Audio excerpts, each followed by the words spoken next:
Dzień dobry Państwu, ja nazywam się Kamil Iwanicki i chciałem Państwa zaprosić na wirtualny spacer po Zatorzu. Tak naprawdę po dzielnicy, która powstała tak naprawdę po samym osiedlu, które powstało dla pracowników kolei na początku XX wieku, czyli dzisiejszej ulicy Horsta Bieńka.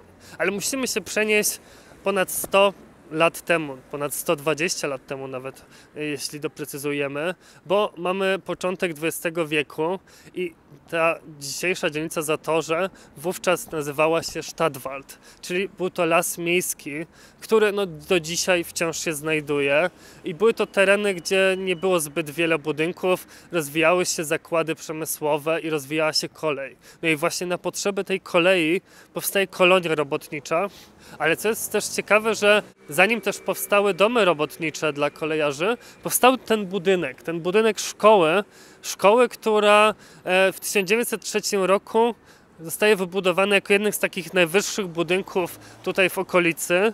Obok, trochę przy ulicy Lipowej, znajdowały się pojedyncze kamienice, znajdowały się także tutaj znajdowały się także koszary wojskowe, no ale właśnie ta szkoła, która przez kolejne następne lata zaczyna się rozwijać, bo powstają tu liczne domy, osiedla robotnicze dla pracowników zakładów Hulczyńskiego oraz właśnie tych kolejarzy. I w tych klasach, które pierwotnie właśnie tam mogły pomieścić mało uczniów, ale one się rozwijają i tych uczniów jest coraz więcej. W jednej klasie znajdowało się po 60-70 uczniów, a dzieci musiały się uczyć na pamięć. Na trzecim piętrze znajdowała się szkoła gospodarstwa domowego, gdzie dziewczyny, właśnie nastolatki, uczyły się takich podstawowych nauk, jak szycia, gotowania, prowadzenia gospodarstwa domowego. No a te lekcje tutaj w tej szkole były dosyć restrykcyjne. Uczono się historii, języka niemieckiego, który był taką podstawą edukacji, no właśnie dla tych uczniów.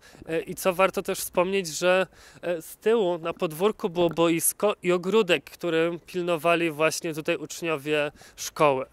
Ale na początku mamy tą szkołę, która właśnie wraz z boiskiem jest tym podstawą, a w tym zaraz chwilę później powstaje kolonia robotnicza. Powstaje kolonia robotnicza dla pracowników kolei, gdzie w domach parzystych mieszkali niżsi urzędnicy kolejowi, a w nieparzystych mieszkali kolejarze. Powstało w sumie 17 takich budynków i gdy spojrzymy bliżej, bo tak sobie patrząc teraz wyglądają one dosyć podobnie, ale gdy zaczniemy przyglądać się uważniej, możemy wyróżnić 5 różnych rodzajów typów budynków. No i te typy budynków, one różnią się takim skromnym detalem. No ale tak jak wspomniałem, właśnie były domy dla urzędników, niższych urzędników i domy dla właśnie kolejarzy i w środku były największe różnice, bo w środku znajdowały się większe i mniejsze mieszkania, no właśnie ze względu na to, jaką pozycję się zajmowało, pracując w pobliskiej stacji rozrządowej czy lokomotowni, bo jednym z takich największych tutaj zakładów, które zatrudniał do pracy w kolei, to były te zakłady naprawy taboru kolejowego, które do dzisiaj gdzieś tam jeszcze część tych budynków stoi. Tutaj, gdy jesteśmy na początku ulicy Horsta Bieńka, możemy zobaczyć, jak ładnie wyglądają te domy po remoncie, jak one mogłyby wyglądać, cała ta kolonia, gdyby została wyremontowana. Tutaj, w tym pierwszym budynku, który mijaliśmy, znajdowało się przedszkole przez wiele lat. W ostatnim czasie zostało przeniesione, no właśnie tutaj, po drugą stronę ulicy, w nowym pawilonie przy szkole. A w tym budynku, który jest zaraz za mną, jak się obrócimy, jeszcze 20 parę lat temu był komisariat policji. On przez wiele lat stał zapuszczony, zaniedbany, no i prywatny inwestor kupił. No i dzisiaj są tu mieszkania właśnie do kupienia, które można zamieszkać w takim familoku w Gliwicach. No jesteśmy na Zatorzu, więc tych kolonii robotniczych tutaj jest kilka, ale warto też wspomnieć jeszcze o kolonii Kulczyńskiego, czyli pracowników późniejszej Huty 1 Maja. I ta kolonia to były takie skromne, małe domki, które powstały właśnie dla hutników i ich rodzin. Powstała także kaplica, dzisiejszy Kościół Świętej Rodziny oraz przedszkole prowadzone przez zakonnice. I tutaj w tej kolonii dzisiaj brakuje jednej z ulic, bo ona została wyburzona, w jej miejscu stoi wielki biurowiec, no ale wciąż możemy spacerując zobaczyć, jak wyglądała ta jedna z kilku kolonii robotniczych w Gliwicach, bo Gliwice nie są zbytnio kojarzone właśnie z osiedlami robotniczymi, ale to właśnie tutaj powstały pierwsze domy robotnicze na Górnym Śląsku. Ale wracając do ulicy Horsta Bieńka, no właśnie musimy sobie wyobrazić, jak to miejsce wyglądało. Tutaj tak naprawdę ono powstało w takim kwadracie albo w podkowie, niektórzy mówią, bo tak, z jednej strony jest one zamknięte przez szkołę, o której wspominałem. Tuż za mną, zresztą tutaj, jeśli spojrzymy wyżej, to mamy tam dawne budynki koszarów artylerii, które no właśnie domykały z jednej strony, a z trzeciej strony był właśnie ten Stadtwald, czyli las miejski, który domykał z trzech stron kolonię robotniczą. Jak wyglądało życie w takim kolonii robotniczej tutaj przy Anderwaldschule, bo taka była nazwa przed wojną tej ulicy. Po wojnie także niektórzy wspominali, że to była ulica Światowida, no dzisiaj ulica Horsta Bieńka. No i właśnie ten Horst Bienek, najsłynniejszy mieszkaniec kolonii, on jest dla nas taką bazą informacji, takim kompendium wiedzy, jak wyglądało życie przed wojną. Tutaj w kolonii, ale także w całych Gliwicach. Powoli zmierzamy do jego domu, na którym znajduje się do dzisiaj tablica pamiątkowa wspominająca jego życie właśnie w Gliwicach. I on właśnie tutaj spędził swoje 15 lat, pierwsze 15 lat życia. I to jest ciekawe, bo no właśnie, to jest jedna z rodzin, która decyduje się przeprowadzić z Lublińca, z polskiego Lublińca po podziale Górnego Śląska do niemieckich Gleiwitz. No i jego ojciec był kolejarzem, dostają mieszkanie w tym właśnie domu. W domu, gdzie żyło ich dosyć sporo, bo Horst Bienek był 7. najmłodszym dzieckiem Waleski. No i właśnie on tutaj dorastał. On urodził się w 1930 roku. I to życie on opisywał w swoich wspomnieniach.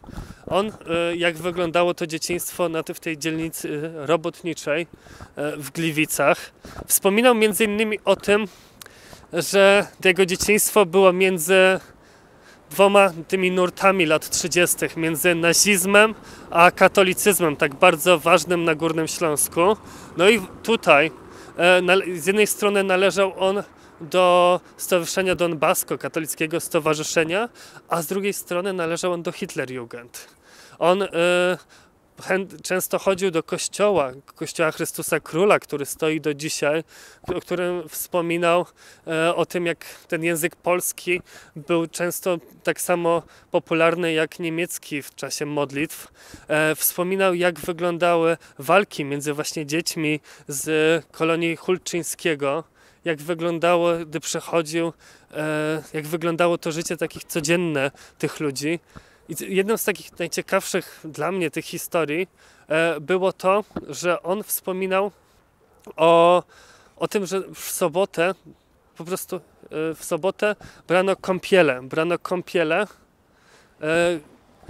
i jak wyglądała kąpiel, kiedy w domu nie było łazienki, a trzeba było jakoś sobie poradzić. I on wspominał, jak wyglądały takie codzienne czynności, które dla wielu osób były czymś normalnym, a dzisiaj trudno nam sobie wyobrazić, że na przykład w sobotę to był dzień kąpieli, kiedy wyciągano z piwnicy wannę i po kolei wszystkie dzieci kąpano w jednej wodzie. I coś, co takie było zwykłymi czynnościami, jak to, że w tej łazience woda zamarzała, a potem trzeba było te kwiatki w ogródku podlewać z tego kibelka. I to, jak wyglądało to mieszkanie. Mieszkanie, w którym dorastał Horst Bienek, gdzie tak naprawdę całe życie toczyło się wokół kuchni, a salon był miejscem, które odwiedzano tylko w niedzielę, gdy goście przychodzili, czy no tak naprawdę, czy w święta, kiedy właśnie wspominał pianino Blattnera jako jedyne na ulicy, jak wspominał swoją matkę, którą tak bardzo czule kochał. Horst Bienek w wieku 15 lat jeszcze mieszka w Gliwicach, zostaje wykorzystany jak wiele młodych mieszkańców do pakowania z fabryk na wschód tych maszyn przemysłowych i on sam wyjeżdża niedługo później do Niemiec, gdzie spędza resztę życia. On mieszkał w Berlinie i różne problemy, sytuacje, w których się znalazł, doprowadzają, że trafia do Gułagu i tam te swoje ciężkie losy opisuje w książce Cela, która stała się cenioną powieścią, ale już wtedy zaczyna wracać swoimi wspomnieniami do Gliwic, które coraz częściej się pojawiają i te Gliwice stają się bohaterem jego tetralogii.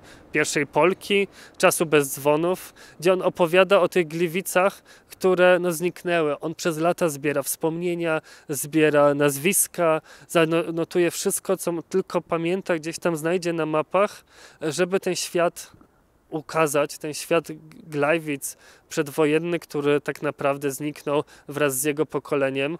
I to jest ciekawe, że właśnie ten Horst Bienek, on przyjeżdża dopiero jak wszystkie 4 powieści zostały wydane i zmierza się z tym światem, który sobie wyobrażał, tym kwadratem swojego dzieciństwa, który on opisywał, że pamięta każdy kamyk, każdego ptaszka, pamięta te brzozy, które rosły za jego domem, które wciąż rosną dzisiaj.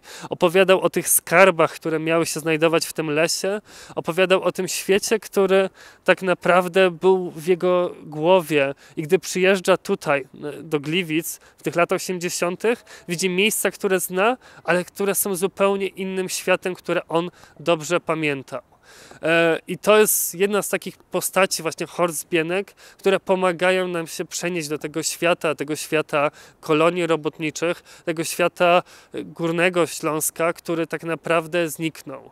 Ja Państwa zapraszam nie tylko na takie krótkie spacery, jak z nami dzisiaj ulicą Horsta Bienka, bo także my dzisiaj pokazaliśmy Wam tylko taką namiastkę tego zatorza, bo warto wybrać się między innymi do Kościoła Chrystusa Króla, czy właśnie do dawnej kolonii Hulczyńskiego, ale chciałbym Państwa zaprosić na odkrywanie tego świata wraz z nami, oglądanie także innych spacerów w ramach projektu Familoki 360 i odkrywania twórczości Horsta Bienka i innych pisarzy górnośląskich, którzy zapisali ten świat, który zaniknął. Ja dziękuję Państwu za uwagę, no i do zobaczenia na innych naszych filmach i zapraszam serdecznie do śledzenia projektu Familoki 360. Dziękuję za uwagę.